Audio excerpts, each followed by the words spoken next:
Welcome to the Beer Can Cold podcast with your hosts Will Merritt and JG Van Gran, a podcast where the suction line is always beer can cold.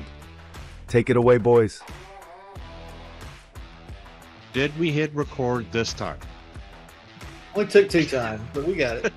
I had this whole joke about Dougie dancing on a pool table, and now I can't redo it. It's not funny a second time. So I don't know. And anyway, Do what you want. it's definitely Monday. It's the first Monday I think we've ever recorded on, but we owe you guys one from last week, so we're pretty excited. Logan, thank you so much for being on with us today.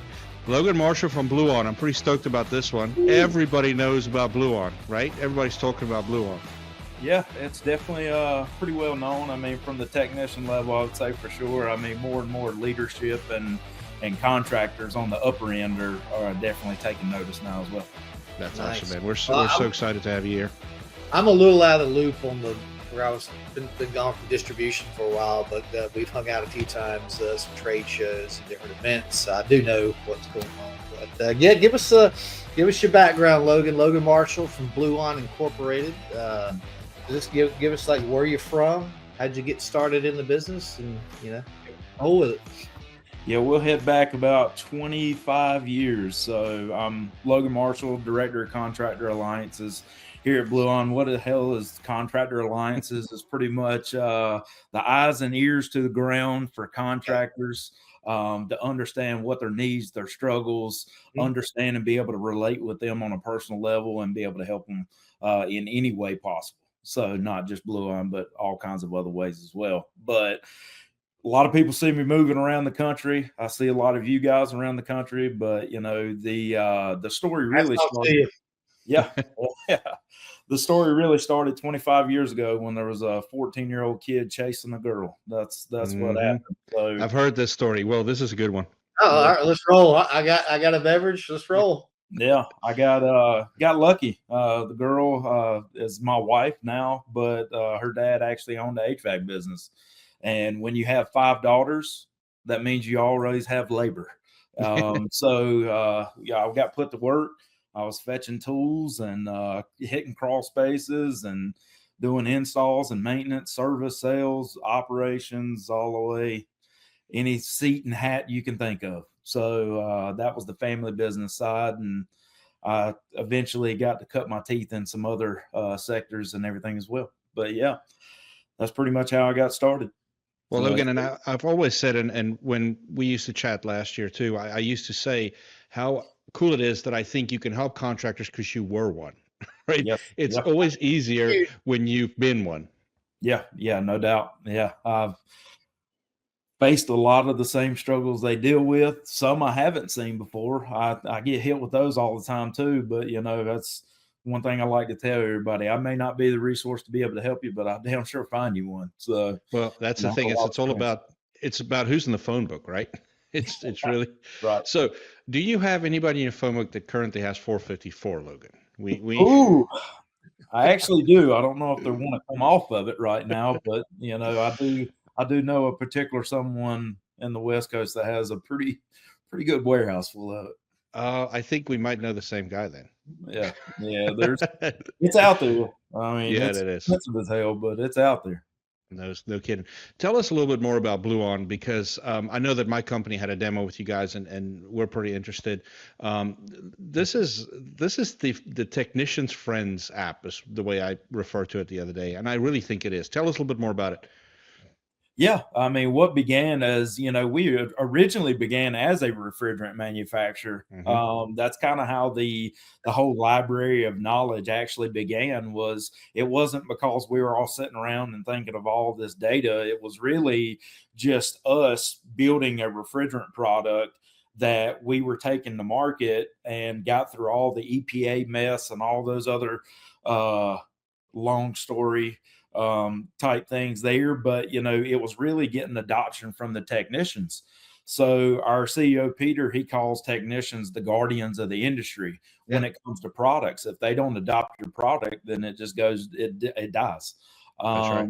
So inside there, we started compiling originally all the R22 equipment, as far as manuals, wiring diagrams, tech specs, Think of it like the HVAC library of knowledge. Mhm. So to do that, and as we progress, technicians started reaching out to us. Hey, I see you have a manual on this, but do you offer support on this product or that? Well, luckily for us, we had veteran technicians in house Mhm. that not only had worked on that equipment, but can also visualize and be able to help technicians to be able to work on that equipment as well.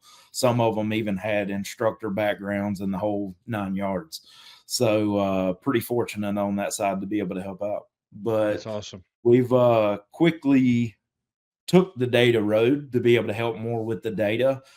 Data nowadays have led into not only data, but also AI, Yeah. and being able to help in real time that way. But like I said, I mean, it's just a library of HVAC knowledge that's ever growing. It's evergreen at this moment. We've got every brand, make, and model you could possibly think of, and we continue to add to it every day. Yeah. No, and I think what's important from the contractor side is, it is so hard to add to the workforce at the moment. It's so hard to find guys that are really, certified and has been doing this for about 5 to 10 years. So the fact that you kind of, as Bluon, become my second service manager, right? So like when they can't get hold of my service manager, you're there, you're through the app. And actually, I know a couple of my guys use your product already, and it's like, okay, that's the first line of defense. If we can't go from there, we go to the service manager, and you're actually freeing him up to do more that I want him to do, right? So it's Yep. really a really good thing. The question I have for you though is, how do you guys keep up with all the manuals and things coming out of the factory? Is the manufacturers open to you guys helping out? Yeah. So we do have a lot of relationships across the industry, whether it be OEM or distribution, because we had that huge piece that was kind of inside the element as well. And we continue to grow on that. We'll talk more about that in a Mhm. minute. But we do get our data in those kind of ways. So through that relationship, yeah, our team, our database team, we actually call them unicorns, and they really are. Because with that, not only are they data junkies, like they understand what data is relevant and how to be able to place it in and be able to update it, cascade parts, the whole 9 yards. Mhm. But a vast majority of them are also from an HVAC background. So Mhm. they understand fully what they're looking at, why it's important, and why it's going to be able to help the technicians in the field, because some of them were technicians. Yeah, that's They awesome. just happen to Yeah. they just happen to be really tech savvy technicians. Right. Yeah. And you guys integrate with any CRMs? I know the answer, but I have to be the host and ask, right? And if you do integrate, how does that look? Yeah, so we're currently, I mean, this year's a big year for us as far as integration goes. We're actively working through integration with Build Ops, Service Trade, Service Titan, and House Call Pro. But that will begin to expand even more Yeah. than that. We've had conversations with many others throughout the industry. It's really just about lining up the priority and the teams and being able Mhm. to make sure that the roadmap stays consistent there. Yeah, no, absolutely. And I think that's the biggest thing. And I think that's what we found intriguing. It is integrating with our CRM, and it actually makes things pretty seamlessly. So Yeah, yeah. The more we get into it on that side, I mean, you're going to see, not only we don't want to be in the way of the technician, because we want to be within the actual day to day life of how they operate. So if they get inside their FSM or their CRM, we want to be able to help keep them inside of that, but be able to still give them the support and the data as they need it right. from that day to day life out in the field. And Yeah. Logan, you guys are still privately owned, right? You're not part of some big conglomerate yet, right? Well, we're VC backed. I mean, we've always been a VC backed company, Hmm. but no, there's no. Our majority shareholder is our CEO. Yeah, Uh, and that's important. And I'll tell you why it's important, because the bigger it starts getting when other people get involved, that's when the hands get tied and things can't progress as quickly. You know my story. So yeah. there's a lot of things that you try to change quickly. What I loved about what I heard about Logan and the guys when I was still doing the circuit is it's nimble, it's quick, and if there's something they can do, they'll do it. And that was a big part of it. Yeah, no doubt. I mean, one of the biggest things kind of going to that, I think, since the last time I talked to you there, JG, is like as we begin to expand and grow our Bluon for Business side, which is the contractor side, we've even gotten to a point now to where there's an open feedback loop for contractors. If you're seeing particular data or pieces of equipment in the field that maybe we don't have, and that could be new, that could be some of the older stuff, because a lot of the data that we get, it may not be in the app. That doesn't mean we don't have it. It's just prioritizing what's needed out in the field at this point, because we're definitely north of 90% of all the model and data information that's in the market. But there's always nuances. So that open feedback loop for the contractor, they can even provide us list of data or assets that they're actually working on, and we can continue to make sure that they have exactly what they need. That's pretty cool. Can I go back and ask a question about like new equipment coming out? So are you guys having to contact, say, Train comes out with a new piece, York comes out with a new piece of equipment? Do you have to contact them, or are you guys kind of on the Rolodex and they're sending stuff to you when it gets released? How's that work?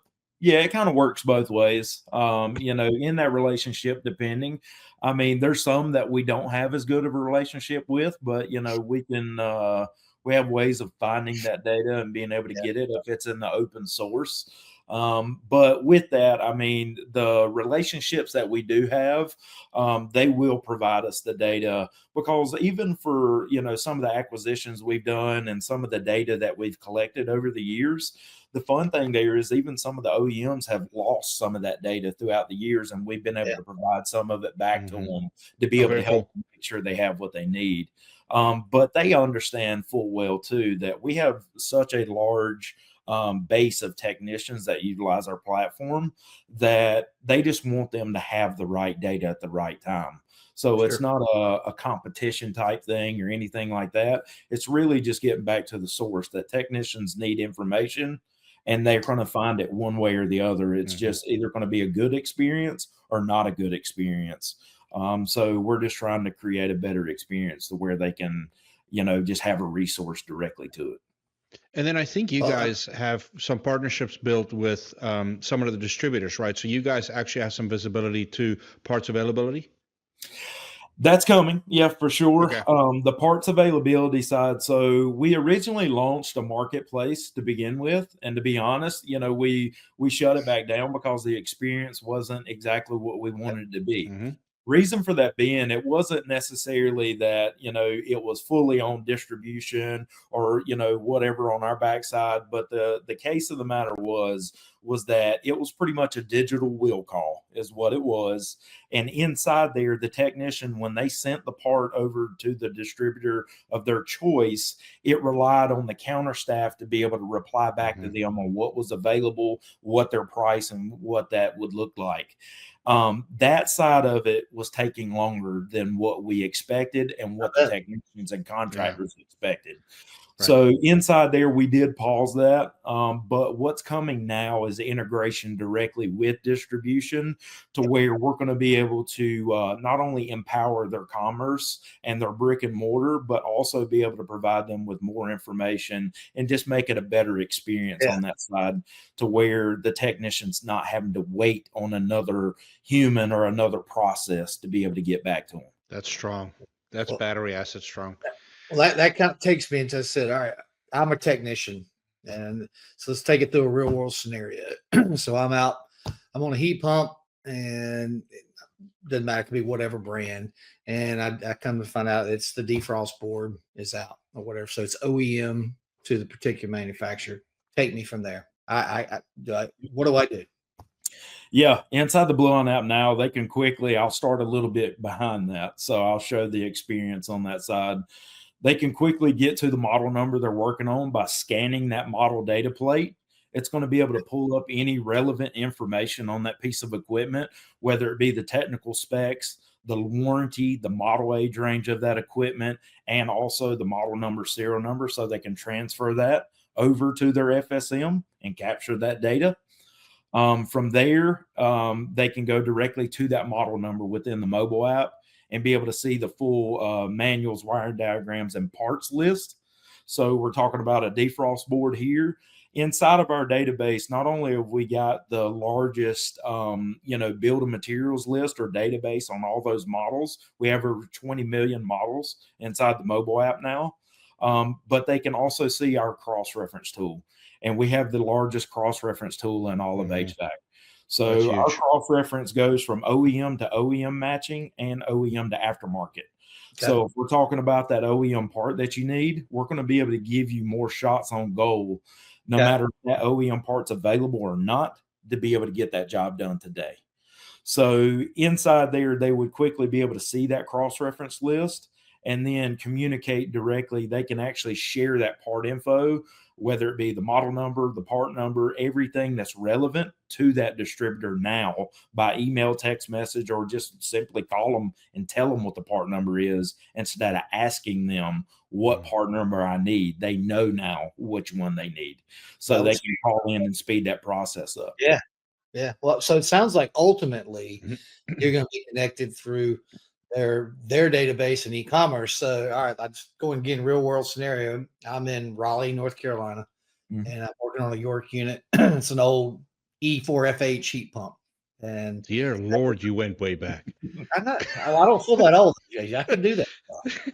So actually, I should have gone E2FH, but E4FH pump. That's an old one there. Yeah. I don't feel like it because I used to sell that thing. So anyway, so I could, and when we get there, ideally, like I'd be on the app and go, all right, this is the part number, and then all right, I can connect to Virginia Air's, warehouse inventory through their e-commerce and see, all right, it's in stock, and I guess probably ultimately order it right then and there and say I'm coming to get it. Yeah, but yeah, go ahead. Sorry, go ahead. Sure. Yeah, that's pretty much the experience. It's taking out the guesswork. It's taking out the back and forth lingo and transfer of knowledge and data. We're pretty much going to make that experience to where if that technician needs XYZ part, they can click on that part based on the contractor's relationships. They would know what distributor in that area has that part or an applicable part to be able to replace it.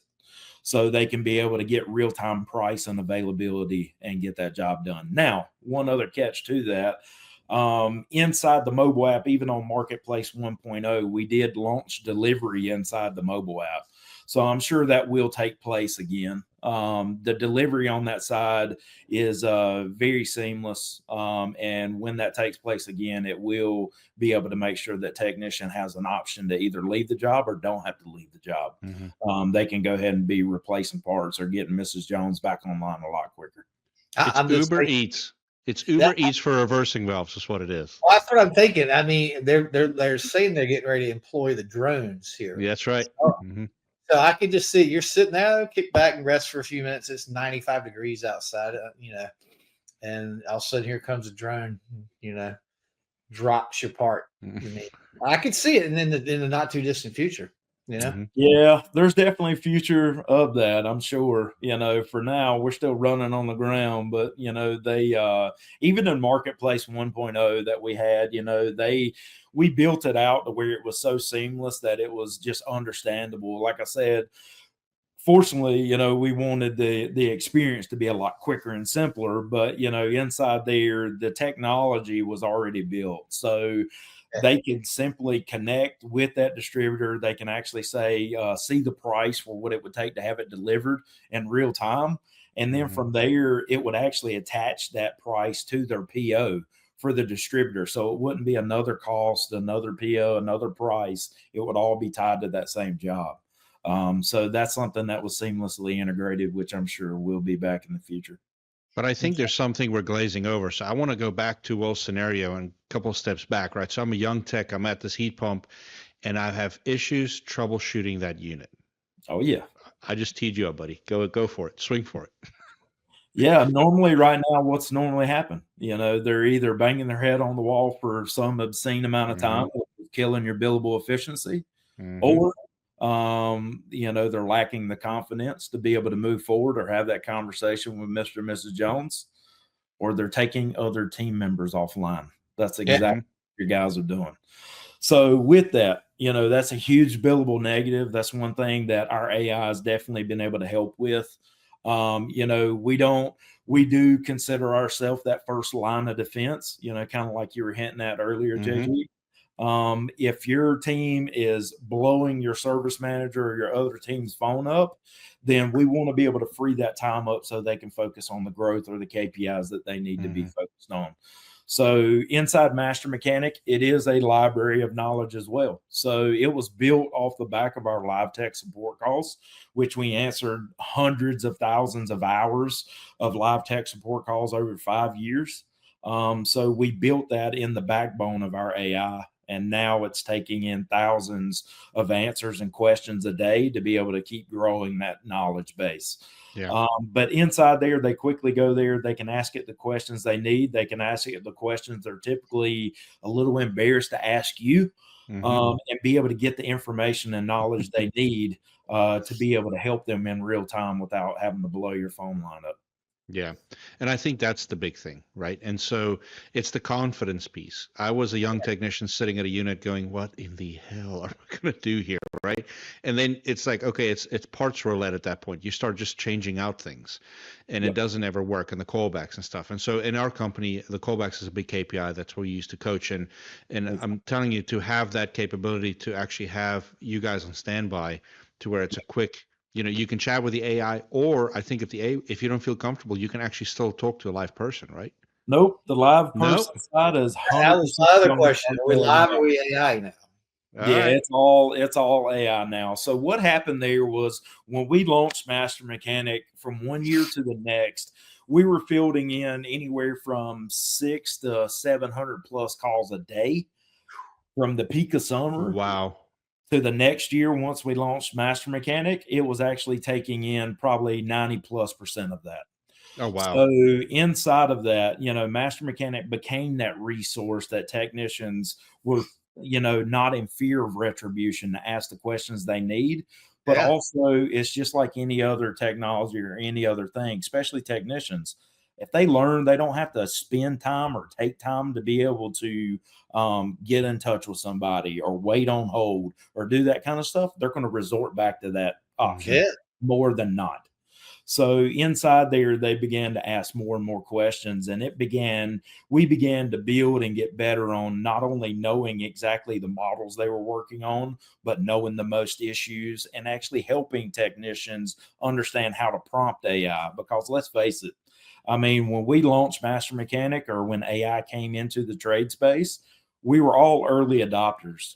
But the truth was that a lot of technicians just didn't know how to correctly prompt it. So we were building ways to be able to help them there. Most technicians nowadays, they speak into it just like they would if they're talking to live tech support. And that's how you're really opening up the whole, knowledge base to what Master Mechanic can do to help them. Yeah, I'm not going to go into it in this podcast, Logan. I'll tell you offline because I've already said it here a bunch of times. But the stuff that I'm currently doing for our company in ChatGPT is insane. And actually, we had a sit down with our techs to say, hey, instead of just writing this stuff on tickets, like I have screenshots, and it's some of the funniest stuff. It's like, I murdered a squirrel in your attic because the guy was trying to say something else through speech to text, and they just send it, never read it.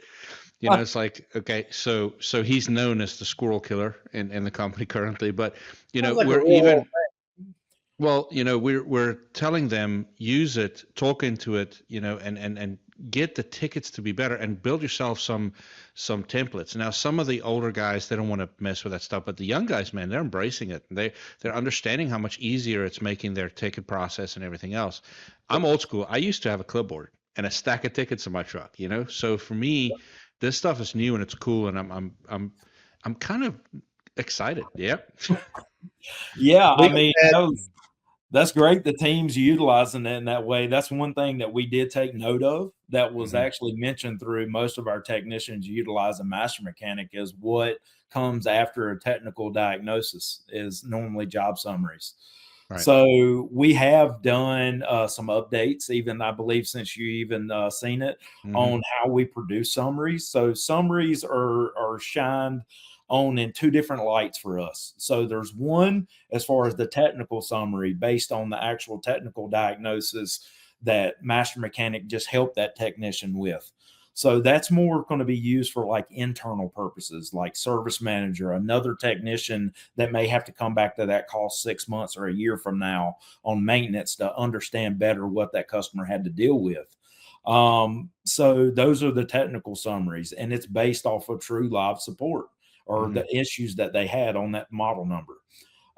The other is customer summaries. So the customer summary side actually came from more veteran technicians, like what you were talking about. Yep. They were producing technical or customer facing job summaries based on using Master Mechanic and speaking into it about what they needed. Yeah. So inside there, what they done, you can quickly hit customer facing job summary, and it will literally take them into a really layman's term and understandable job summary within seconds that they can just transfer directly. Is it translating what they said, Logan, and then putting it into more consumer? Because consumers get lost. We spout this stuff out all day, every day, and then a consumer's like, just tell me why it's broken, how much it's going to cost me, and then am I going to trust this is the right thing? Big time. So, yeah, it goes into the what, the why, and the how they done what they had to do. Cool. So this is how cool this is, Will, and kind of tying it all full circle, right? So I'm a young tech working on the job. I start interacting with Bluon. It's helping me troubleshoot it. It's helping me find the part. It's helping me order it, and it's helping me write my ticket. I mean, this is insane. What I'm thinking is, I think kind of what you're alluding to, JG, is that, of course, like we said, seasoned technicians are at a premium in this industry. And I think just about everybody is succumbing to the fact that you got to train and bring them up within your in the ranks and teach them what you want to teach them in your ways. But what I could see with this, Logan, is, you can take, say if it's a level 1 to 4 tech, you can take a 2 tech and get them to like a 4 pretty damn quick. Yeah. No doubt. Or someone, like we have a lot of people that start as maintenance techs, have levels of maintenance techs, and they want to progress into a full service tech, that they can start, potentially doing some bigger, more complicated repairs. And then if they're savvy, they're learning, they can really progress quickly. Here's what it opens up for me as a business owner. And so I'm needing to hire 7 technicians and in different spots. Like I need some refrigeration guys, whatever. But now I can go and find the guy that is good with customer service, shaking the hand, looking in the eye. Those things I can't coach, I can go find. And then Bluon is helping me coach the other piece that is coachable, right? So now all of a sudden I go from a hiring technician kind of focus thing to hiring good people and teaching them to be good technicians. And it's a game changer, right? Yep. And it's shortening the time where normally that process would take a year to 2 years. You're shortening it down to 6 months now, roughly. Yeah. I mean, big time, especially considering that even when they're using the AI, it's helping them in real time, right? And it is giving that training and that understanding on whatever they're faced with. But we're also providing all that information back to service manager or trainers at the end of every month to know the top 5 KPIs where your team needs the most training at. Really? Yeah. So now you're able to strategically train your team, not just throw another training because it's June. Yep. Now we know exactly where they failed at or where they were falling short. And now we know exactly to strategically train them in those areas to make them even stronger. So Logan, sorry on that side, JG. Go ahead, Will. Sorry, Will.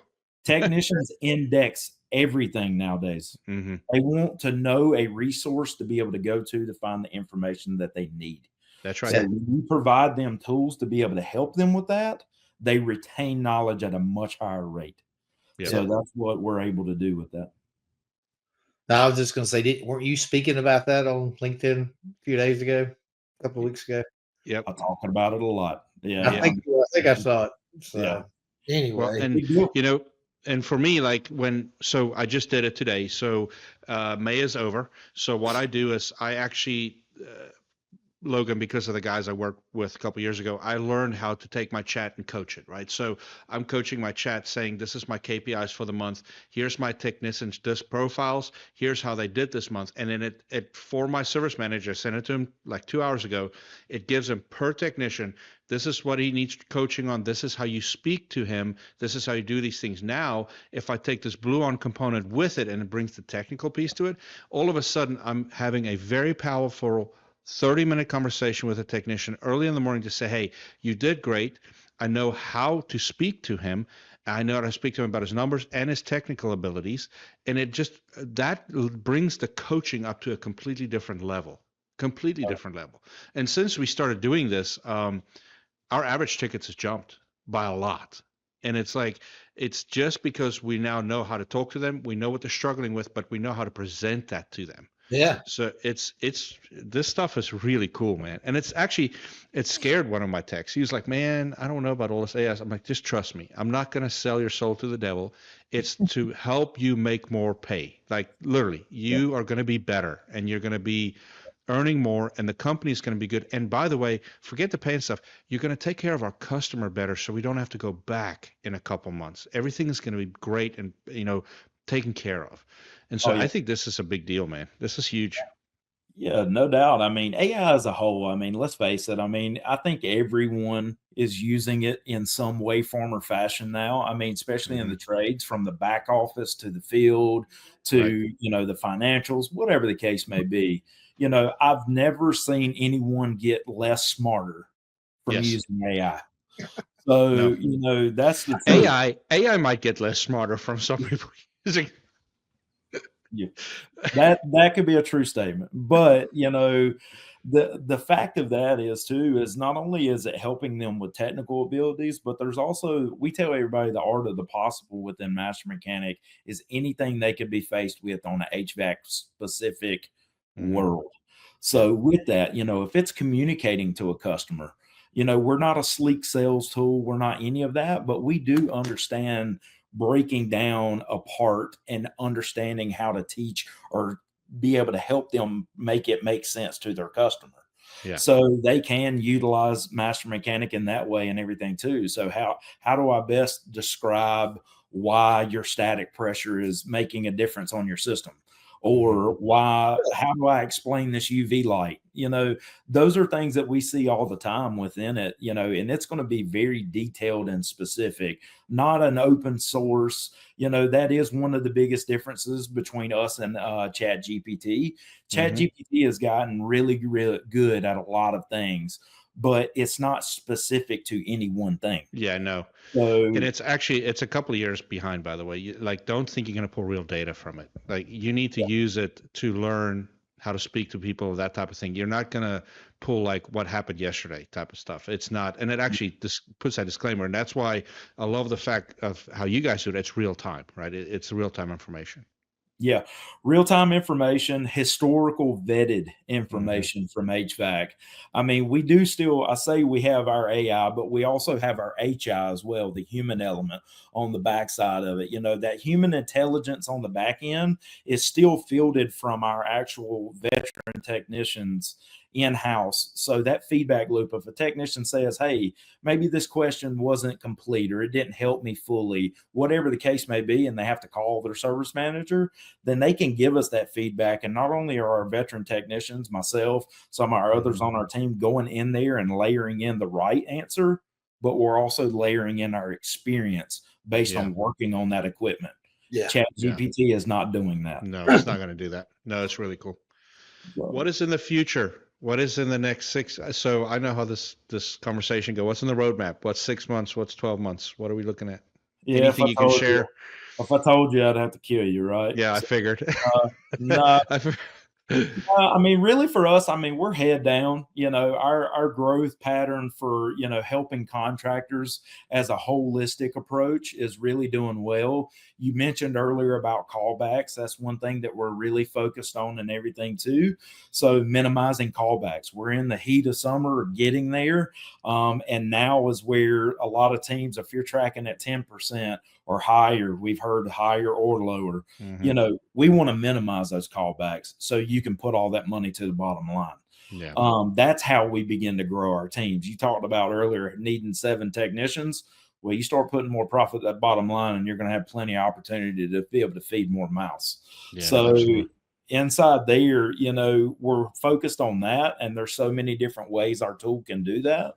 But as we go forward, I mean, obviously integrations are taking place, both from the FSM and the distributor side.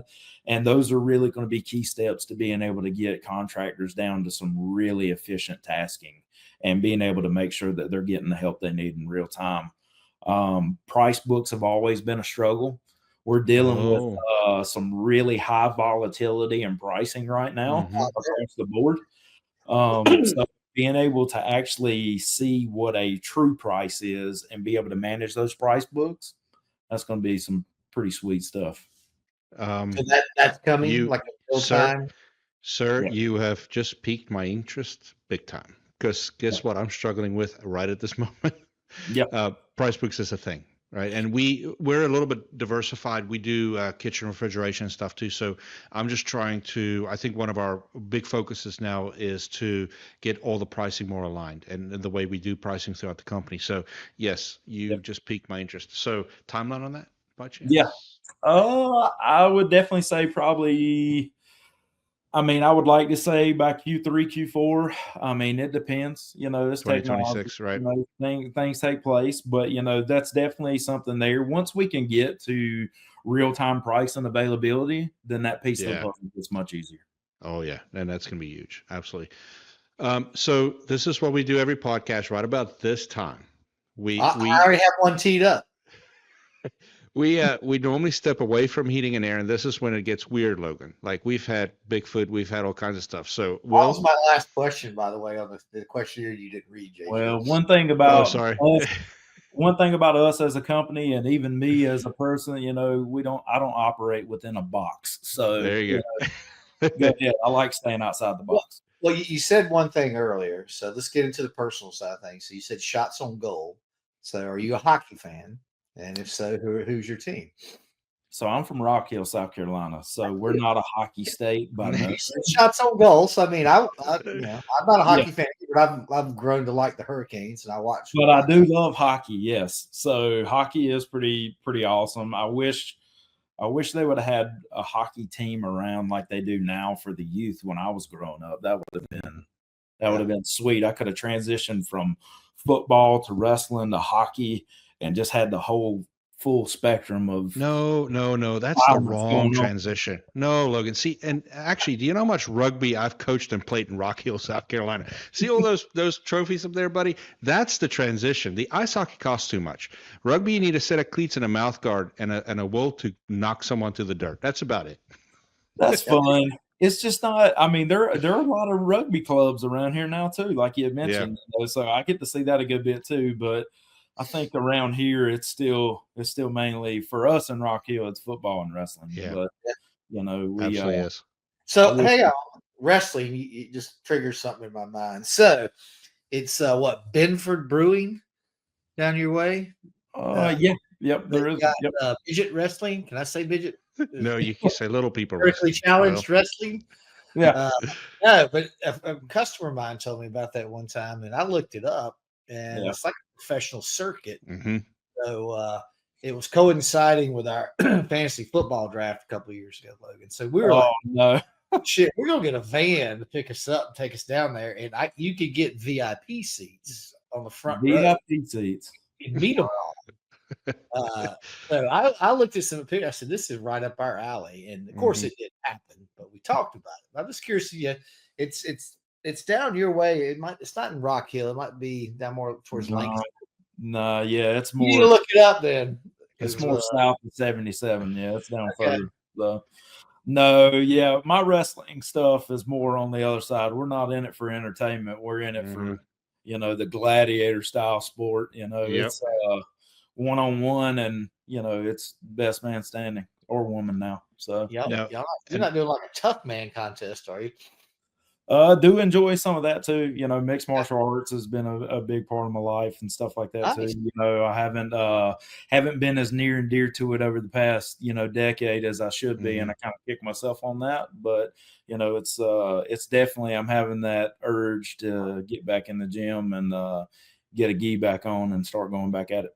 Yeah, it's awesome. So I actually work for 3 brothers, and all 3 of them are into that stuff, man. We have a sauna, we have a full-fledged gym, and I know there's occasional ice baths going on in the back. I don't go look because I don't want to know. Like TMI here, JG.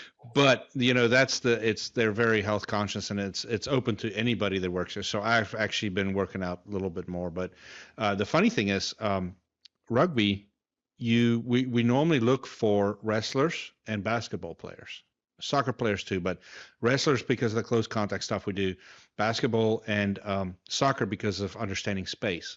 But nobody really know that. Well, some people know, but I'll break it here for the heating and air conditioning people. Basketball was actually invented by a rugby coach. His name was Naismith. And Naismith was a rugby coach up north that was trying to feed the kids in his school because he was in an impoverished area.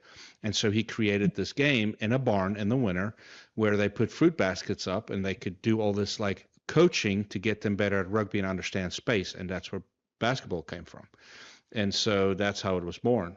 So yeah, he was I don't know that he was in Canada, but he was close to, he was a rugby coach. Yeah. That's where it came from. Didn't know. Yeah, I've never played. It's always been interesting to me, man. There's some powerhouses out there. I mean, I've watched it, and there's some.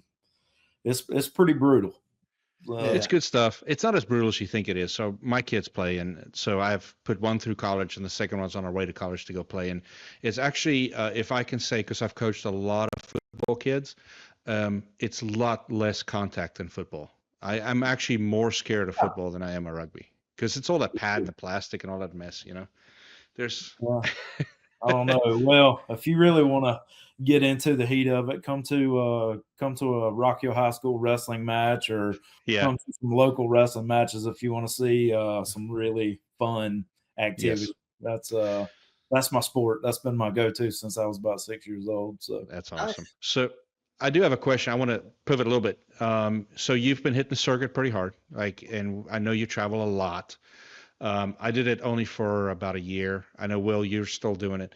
Favorite cities, favorites? Is there a fun story, but just overall favorite city, favorite restaurant, that type of thing? Because it's actually interesting to me.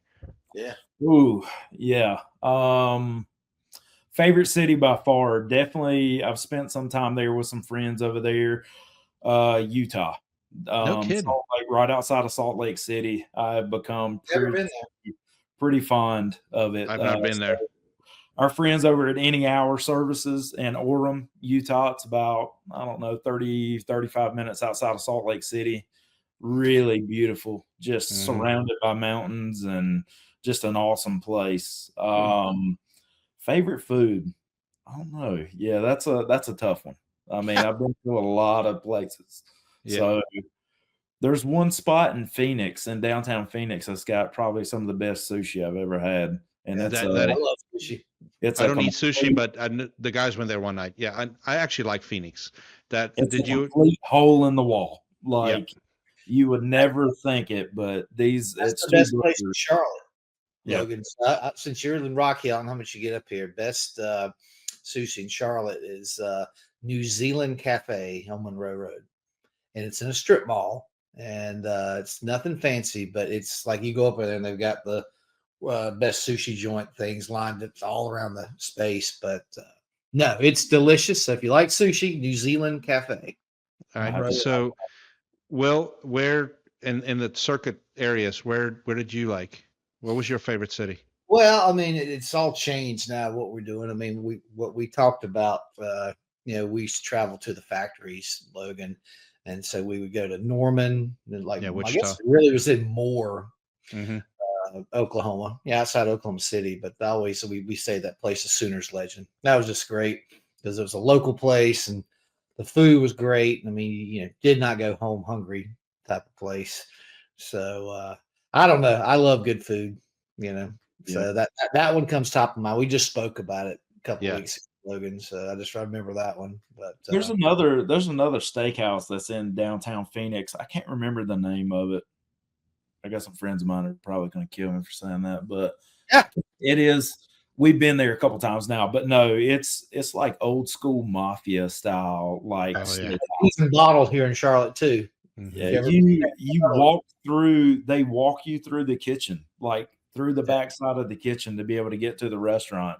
Nice. So it's high back booths and red. I can still see it, red leather seats and everything. You feel like you're in the mafia. Yeah. So there's actually a steakhouse here, and I don't know the name of it, so I'm not going to get in a lot of trouble. But you can drink inside, and it's a limited amount of people, and you have to call ahead and reserve a place. So you'll pull into the parking lot, and you'll see people tailgate. So they'll actually come an hour early. They'll tailgate and go in. Best steak apparently you've ever had. I've never eaten there, but like you can't take your drinks in. But like once you get inside, I don't know that you can drink in there or not. But I know that tailgating is a big part of it. So people, couples, whatever, will get together on Friday afternoons. They'll head up to, I think it's in Wendell, and they'll tailgate for an hour or so and then get inside, get their steak. But apparently it's like those where you like pick your cut, that type of thing. But for me on the circuit, I really enjoyed Cleveland because we stayed in that really old, very fancy hotel that you can walk out the back, and the House of Blues is right there, and then that whole street. But there was a little cocktail bar that was ran like an old-time speakeasy. You had to go down the stairs, say the password, they let you in, and then everybody was like in like 1940s, costumes. That was quite an experience. I don't even drink whiskey or bourbon, but that was a good one. Nice. Is it Southland Steakhouse? It could be. I see another one, but it's got a bar, so that's probably not it. No, So. it sounds like a perfect place to not complain. I guess they never get complaints about people having to wait. No, and it's so I've been told several times, but some good old farm boys I'm friends with said it's the best damn steak you'll ever had in your life. So it's on the list. It's on the to-do list this summer. We're gonna try to get up there and get that done. So the big question is, Logan, do you believe in Bigfoot? Absolutely. See, there you go. Yep. Hey, so Will, you're new to TikTok. I don't know if Logan's on TikTok, but there's a whole channel now with AI videos of Bigfoot just talking about living in the forest. Dude, it's the greatest. It's like sweeping the country. I saw, you probably know him. I just know him through LinkedIn. Tony Mormino or something works for the Site Partners. And there's a guy that's in Florida, and we're just friends on LinkedIn. And he had like a picture, and it was the famous Bigfoot picture. And you can tell someone did some AI stuff, but it had it stamped with Tony's signature, and he's carrying a jug of R454. So, yeah, I definitely believe in Bigfoot. I just wonder if it's one or the other. I wonder if he's just super intelligent and he don't want to be around any of us, or if he's just really that antisocial. I don't know. I think if I channel him correctly, he just looks around and go, I don't want any part of this shit. Yeah. And he rolls. Here's the real question. I came equipped with another question for you guys on that side. Do you guys believe in aliens? Oh, of course. Oh, it's all that shit's coming out, dude. It's like my college buddy was on it a few weeks ago, and we were down at the beach, Logan. He's like he's constantly sending stuff. And I just think it's, again, universe is too vast for there not to be other intelligent life forms, but it just seems like there's so much more stuff coming out now. And like I said, we've never seen the bottoms of the oceans on our planet, so something's gonna give. I just hope it's either, if it's gonna be bad, I'm not around for it, anymore, or if it is, No. I definitely want to be around for it. Like, I have so many people I need to tell that I told you so. Yeah. Like, there's way too many people I got to talk to when that happens. It is funny though. Like, none of these, and I don't know, maybe I'm ignorant in making the statement. We have enough bad crap in South Africa, like animal wise. There's no like myths about big apes and stuff. It's all like up here where you guys don't have stuff that can actually eat you if you go outside and pee on the tree. So like we have our own bad animals, like, and they're not myths, they're real. So it's funny. One of our owners was actually, he did a bucket list trip, and he's currently down there. He went to, I think he went Botswana and did Botswana, Zimbabwe, and then all the way down. And it's just the pictures he's sending me, man, I'm so jealous. But yeah, there's no Bigfoot rumors down there. We have The native people believe in the Tokolosi. He's this little short dude with red eyes that will come steal your soul at night. So they all sleep on beds that's raised. So there was many silly nights where we may or may not have, taken 2 flashlights and a big That must be the bed sheet. first cousin of the chupacabra down in Yes, pretty much. South America. That's pretty much it. Well, there's shit out there. It's just not quite explained, and I just I have an open mind to it. I'm not crazy, but I just think there's got to be other stuff out there that we just can't quite explain. Well, the what did I say the other day? Nobody knew what it was. The Rularoo in Louisiana. I've heard of that. And then you got the Mothman in West Virginia. Oh, the Mothman, like I said, I've got the movie, and that came out probably 20 some years ago. I mean, I think we just got married, but Mothman Prophecies ended up in like West Virginia or something, and There's a bridge. Yeah, there's a bridge or something. So really cool stuff. Well, let's bring it back for a minute, then we can go back and have fun. So I got on here, kind of how does someone sign up for this? Yeah, this is important. Can I go on my phone right now and download the app? Is there free technicians, anybody? Anybody who needs the mobile app on that side, I mean, it's still free on Apple or Android. They can download the app and everything there. It is limited use outside of Bluon for contractors, but to link up with us to get a demo or have a look at it for Bluon for contractors, you can go to the website www.bluon.com or contact me personally, whichever way you guys like. I'm on LinkedIn, Facebook, any social media you could possibly think of. I'm pretty active on all spaces. Inside there, you'll be able to find me and get in touch. That's awesome. So again, make sure I understand, and the listeners understand too. So there's a free version, and then there's like one you have to pay that gives you more data and information. Yeah, for sure. Yeah, on the paid side and everything, it unlocks their full team to all the capabilities that are inside the toolbox. And unlimited use of the AI, all the data, reporting. There's a dashboard. There's also a desktop version for any of your parts procurement humans in-house, or if a service manager needs access to that information in the back office as well. And then, like I said, being able to get access to all that, the reporting, we're getting a lot better on the reporting side of it, giving those KPIs for master mechanic, giving the usage data as far as how it's impacting your team and being able to help out in real time. Okay. Is it a contract or is it a month-to-month type of thing? How does that work? So the fun thing there, we are month to month mostly. That's how most contractors go. And to tell you the truth, I mean, it's really helped us out a lot, being that we're going to hedge our product to know it's going to be able to help you guys out. And we can do it month to month, so you can ebb and flow and grow your business the way you expect to within it. There is an annual option if you want to do that, and you get about a 20% discount. But, it's whatever fits your business best. Cool. That's very cool. It sounds interesting. I mean, I can just only imagine this is my 29th year in this business. And, just how, I mean, early days, we had the big parts books. I worked in distribution, started at first, and people calling in, you're flipping through these books and you got pretty damn good at it. But I can just imagine it's the tools that are available. I really do think this type of stuff, Logan, JG, is going to advance the industry, and it's really what we're needing and looking for right now. Yeah. We just, like I said, it's just a finite supply of people with experience out there, technicians, and and most of them, we know they're aging out. A lot of them are retiring. That type of. I know one person in particular. Her and her husband, they both worked at a heat and air conditioning company, and she left and went to another company, and he's like, I'm done with heat and air business. I've had my fun. I mean, it's the same story even on the side that you came from, Will. I mean, the employees at the counter, they've gotten much younger over the years. They've lost that tribal knowledge to be able to help know exactly what parts needed for what situation. That's where we really come in and help bridge the gap, even for distribution partners, is being able to provide them with a solution they can go to, reference, and be able to say a lot more yeses than nos to those contractors coming in and out of their stores every day, because they need that knowledge as well. Yeah. Well, Logan, thank you so much for joining us.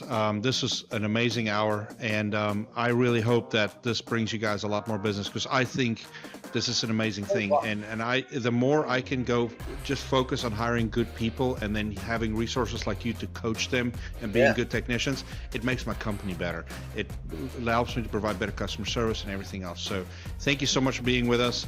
Thank you for putting up with us, our Bigfoot talk. I guess, Will, this must be a thing. We need to start doing more Bigfoot stuff. I'm going to probably have to get something Bigfoot. I think I have some stuff around the house behind me here. Maybe I'll find out how to do some of our TikToks and Bigfoot voices or something. I don't know. We'll have to figure it out.